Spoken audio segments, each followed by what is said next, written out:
If you're not getting your hair off Amazon, then what are you doing?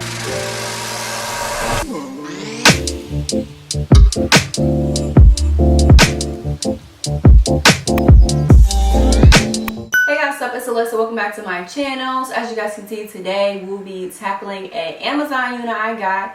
And honestly, if you're not getting your hair off Amazon, then what are you doing? Like, especially if you have Prime like me. I got this wig. I ordered it on a Friday and it got here on Sunday. Literally Sunday at like 10 a.m. my wig was here. So no more having to wait, 5 to 7 days for processing and shipping, because it's the same company on Amazon.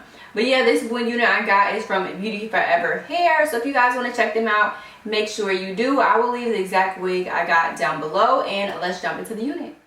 Guys, so again, this wig, it's Beauty Forever Hair on Amazon, and I got this wig on my own coin. So yes, this wig only came with the stock card and the wig inside, no fancy schmancy stuff. And I got this wig in a 10-inch, I believe, and I'm gonna obviously cut it a little bit later, but we'll jump into that. So I'm gonna go ahead and bleach the knots first using some 30 volume developer and some BW2 bleach. And I apply mine with a knife just so I'm not pressing too hard and tinting any of the roots of the hair. So don't press too hard, make sure it's thick.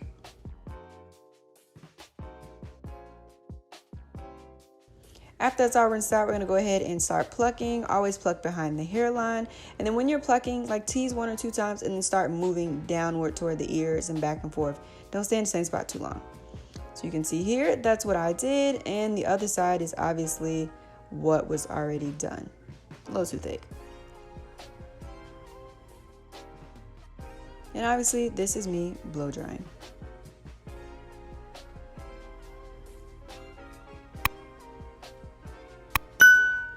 Alright, so wig's looking a little thick, I know, but I'm just using this flat iron pass right now to just kind of go ahead and get some of the dryness out of the wig, but also I'm trying to make this a blunt Victoria Beckham Posh Spice-esque blunt across the bottom wig. So yeah, I'm trying to get it straight as possible just so I can cut it as straight as possible.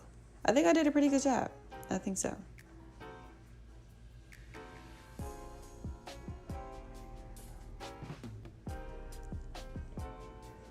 Bam, look at that. You think it's pretty straight? I think it's pretty straight. So I'm just gonna go ahead and tackle these baby hairs and make them the length that I want them. And then also go in with some foam wrap mousse and just kind of lay the hair in this middle part, because at the beginning of this video, I was doing a middle part. But y'all saw, I changed it.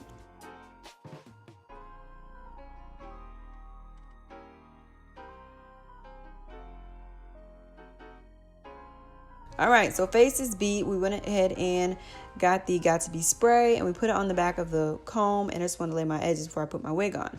Now I'm going to be doing a different method that I actually have never tried before, and I got this method from LaRasia Andrea. I'll leave her video down below, but the method from watching her Celebrity Wig Secrets video was that she sprayed the outside of the lace, which you guys will see, so we can lay the wig as flat as possible. So no more waiting until it gets tacky.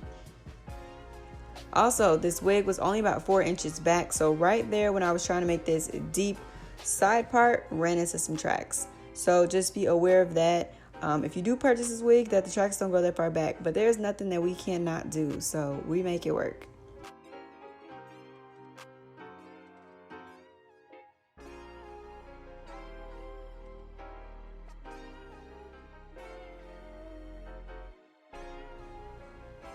All right, now I'm not gonna lie to y'all, I was a little nervous doing this method because I've never put the wig on first without cutting the lace off. So we're just doing a bunch of firsts here. As you can see, this is what I'm talking about when I say we spray the outside of the lace first where the hair is already laying down, instead of spraying, blow drying, and then sticking. This is a lot easier. I promise you. I love this method, and it is now my holy grail applying my wig method. And do not worry about the edges getting tacky on the wig, because it actually made them look a little bit more realistic. You gotta do the pull test, make sure it's ain't coming off. But it made them look a little bit more realistic when I'm doing it this way.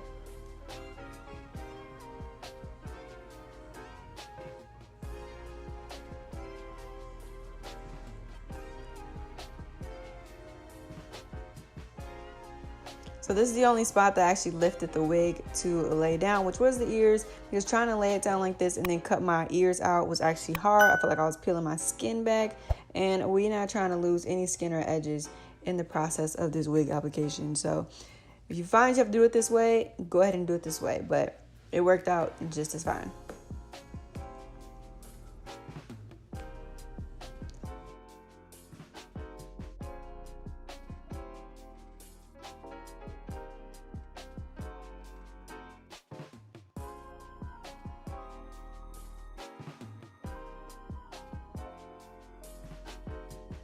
All right, so now we're gonna go ahead and cut the lace off, and we're gonna use the eyebrow razor to do so. Again, another first for me. And I'm gonna tell y'all, I cut the crap out of my forehead. I nicked a couple spots. I didn't realize it till later on in the night when I went to wash my face and my forehead was burning. So when this says eyebrow razor, ladies and gentlemen, it is a razor. It does hurt, so just be mindful. I know we try to get as close as we can to the lace, but yeah, just be mindful, because I didn't think I was gonna cut myself.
All right, and if you guys can see, we got a little bit of a white ring from the lace, but don't worry, because we're just gonna spray the Got To Be Glue spray on the back of the comb and then run it down the lace so that that lays flat. So we're not gonna have any of these little ash ring marks around our forehead. No, we are not.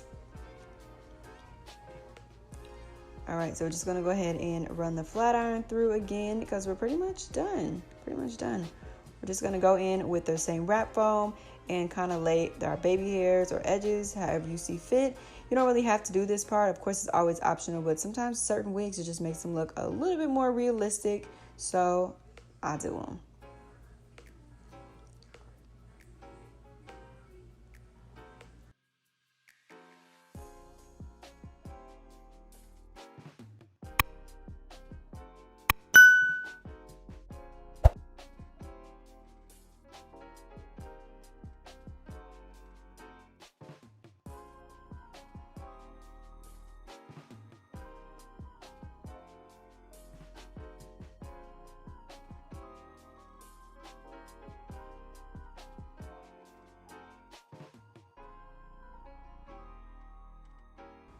All right, so I'm just gonna go ahead and take the comb and spray it again with the Got To Be spray and just kind of comb up to create these, like, I don't know what you would call them, but y'all see what I'm trying to do in the front of my head, these comb marks.